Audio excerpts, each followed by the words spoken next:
Hey guys, Richard Holdner here. You know, in the performance world, there are two kinds of people. There is the V8 guy, and then there's the Vtec guy. You know, it'd be awesome if we could bring V8 and Vtec together. And here's why. In this video, we're going to talk about Honda's amazing Vtec system. Now, Vtec is an acronym that stands for Variable Valve Timing and Lift Electronic Control. Very fancy, but what it does is allow us to run two distinct cam profiles on the same motor. And I want to talk about how awesome it would be to apply Vtec technology to a modern V8 like a Coyote, a Hemi, or even an LT motor. Now, the way that Vtec operates, allowing us to run two different cam profiles, is with different rocker sets. What it does is, using oil pressure, it pushes a plunger to activate these rockers. Now, one set of rockers activates the primary or milder cam profiles, and the other rocker activates the larger, wilder Vtec cam profile. And obviously the computer can determine when this activation happens to optimize power production from both cams. So we have a mild cam for drivability and low speed power, and then the big cam to optimize power production at higher engine speeds. What I want to talk about and what I want to show you is why I'd like to apply this technology to a V8. To understand why we would want to apply Vtec to a typical V8, we need to understand what it's doing on the factory Honda 4-cylinder. This is a B16A run on the chassis dyno at Vtec. This was a basically stock motor. I just wanted to show you, this is a curve produced by a stock motor at the wheels on a chassis dyno, and we can kind of take a look at this and see. But the one thing I want you to look at is most V8 guys typically see some sort of torque curve where it, rises up and then levels out and then falls back down. That's kind of typical of most V8s and LS or small block Chevy, big block Chevy, Dodge, whatever. We don't see that on the Honda stuff, and the reason that we don't see that is because we have multiple cam profiles at work here. You can see down low we ran this thing from about 2,500, and you can see the activation point for the Vtec is at about 5,200 RPM. So we have a fairly flat torque curve going all the way across to the 5,250 RPM point, at which point we activate the Vtec and it activates the secondary cam profile, which is much more aggressive than the primary cam profile. And then we start making more power, and allows the motor basically to have a fairly flat, broad torque curve and then continue to make peak power out at a much higher RPM. So the primary cam gives us better fuel mileage, better low-speed power and drivability, and then we have the performance that we need from the bigger camshaft. And were we just to drive around on the bigger camshaft, obviously it would have the drivability would be worse, the low-speed torque would be worse, everything about it would be compromised basically, and that's why the Vtec works so well, because it gives us the best of both worlds, at least the best of both of these cam profiles. Now there are other cam profiles you could use, and we've done that a lot. We put bigger camshafts on the Vtec lobes. We put bigger camshafts on the primary lobes. And there's a lot of stuff that you can do to mix and match. But it's always better to have two different cam profiles, because then you can have a low-speed cam and a high-speed cam, and you can basically have the best of both worlds. So now that we've seen and understand what they do on a typical Honda application, let's apply this technology, even though we can't do a Vtec system on a V8. Let's see what it would look like, and we'll compare two different camshafts on a V8 and figure out why it would be so awesome to have Vtec on a V8, because we would be able to have this. We'd be able to have a low-speed cam and a high-speed cam and the best of both worlds. So let's check it out. Now that we've taken a look at how Vtec operates on a typical Honda B-Series application, we can apply that now to a V8. Now, obviously, it would be almost impossible. Well, it would be impossible for me to develop my own Vtec system for a conventional small block V8 or an LS. But we can do the next best thing. We could take a look at two different cam profiles and kind of find out how they each operate, where they gain and lose power, and combine them to show what the effect would be if we were able to have a Vtec cam or multiple cams and combine the two, and how much cooler it would be, how much more average power production it would make. So this was a test we ran on a 355-inch small block Chevy. It was actually the Gladiator, the original Gladiator motor from Vtec. And in this configuration, we can take a look and see, we had the 355. It was about a little over 10 to 1. It had a flat top piston. It had an Airflow Research 195 head on it with a 64cc chamber. In this instance, we put an extreme energy hydraulic flat tappet cam in it to start out with. It was an XE250H cam from Comp Cams, and that was fairly mild. It was a 432, 444 lift split, a 206, 212 degree duration split, and a 110 degree lobe separation angle. This thing had in this instance, had a Holley Stealth Ram intake manifold on it and a 58 millimeter throttle body, so we were running it fuel injected. You could do the same thing, obviously carbureted, but we're only changing the cams in this instance, so we'll show you what the gains were. But in this configuration with this fairly mild camshaft, it made 395 horsepower and 416 foot-pounds of torque. And you can see it made over 400 foot-pounds from 3,000 out to about 51 or 5150 RPM. So it did fairly well for such a small camshaft. But here's what happened when we added our not much wilder, but a wilder camshaft. It was an XFI 268 camshaft, another extreme energy series, but it was a higher lift version. So it was a 570, 565 lift split, a 218, 224 degree duration split, and 113 degree lobe separation angle. And it did what we kind of have come to expect with wilder camshafts. When you put more duration in, especially the duration, the lift doesn't change this as much, but this one did have more lift, could take advantage of what the airflow research has had to offer, and obviously the RPM range that XFI or the Stealth Ram wants to run in. But the important thing is really the duration change, and going from a 206, 212 to a 218, 224 pushed the power peak up at a higher engine speed. So we're making more power with the bigger cam from 47 or 4800 RPM on out. But the thing is, as we typically happen, going with the wilder cam timing loses power down low. So below that RPM point, below 47 or 4800 RPM, the smaller, milder cam made a lot more power.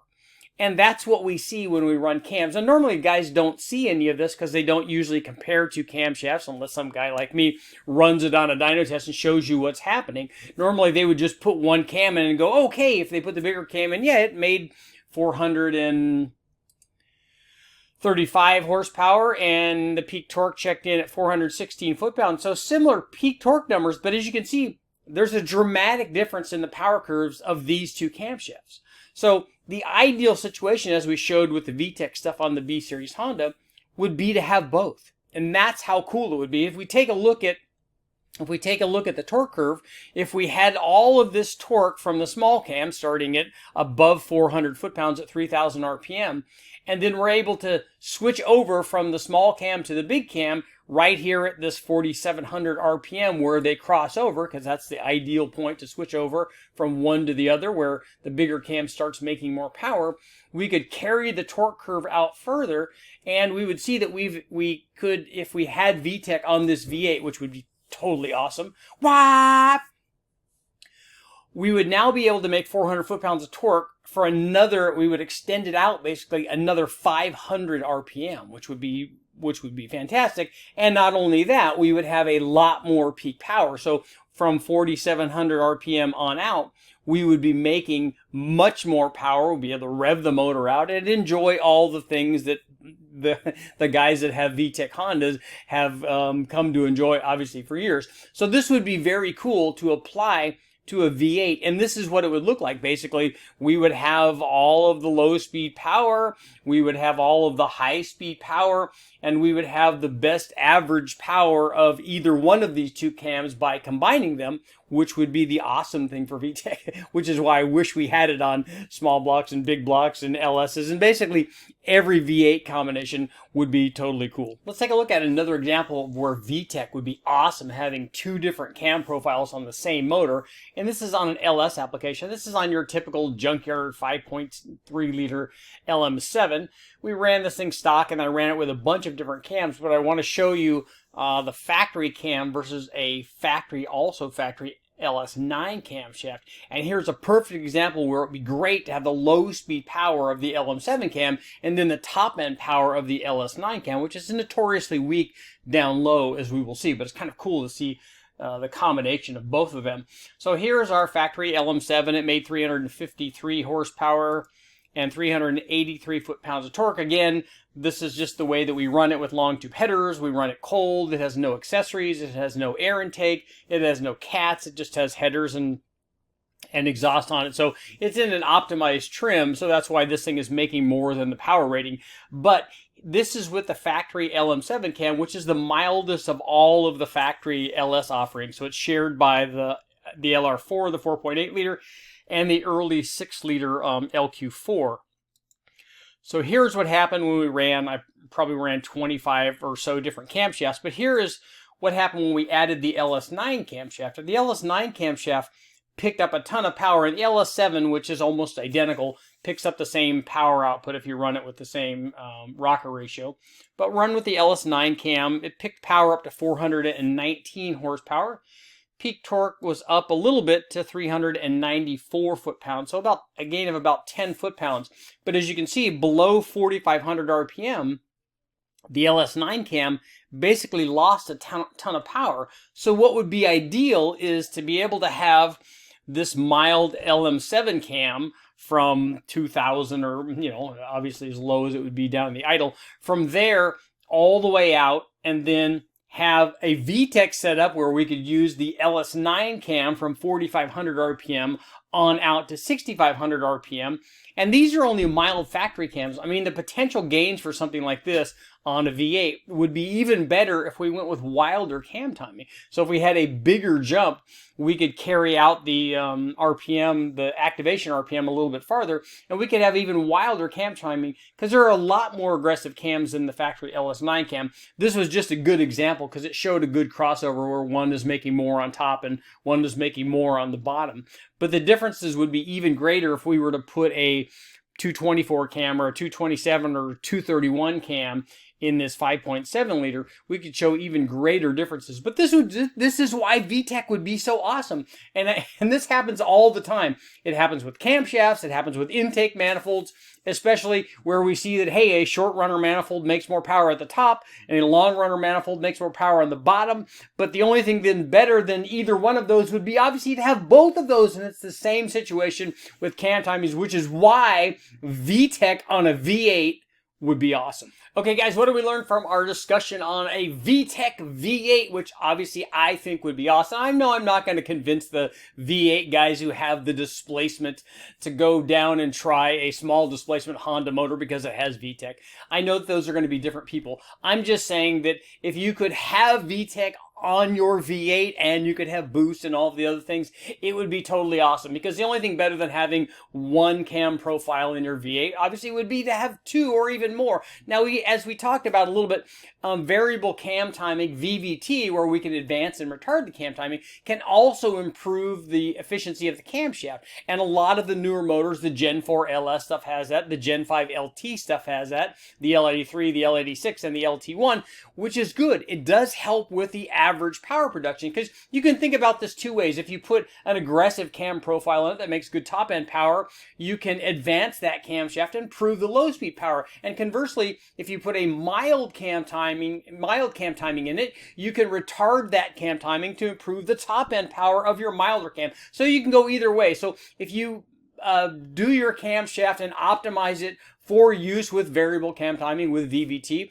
you can produce a good combination. I'm going to do a video of that with my buddy Brian Tooley Racing, from Brian Tooley Racing. We're going to talk about variable cam timing because he's very excited about that. He's got some cool stuff coming up, so I'm going to get to do a video with him and talk about that. But as cool as variable cam timing is, it's not the same as Vtec. It's not the same as having two distinct cam profiles, and I know that a lot of the guys, like the Honda guys, also combine two different cam profiles with Vtec and VVT, which is the best of all the worlds.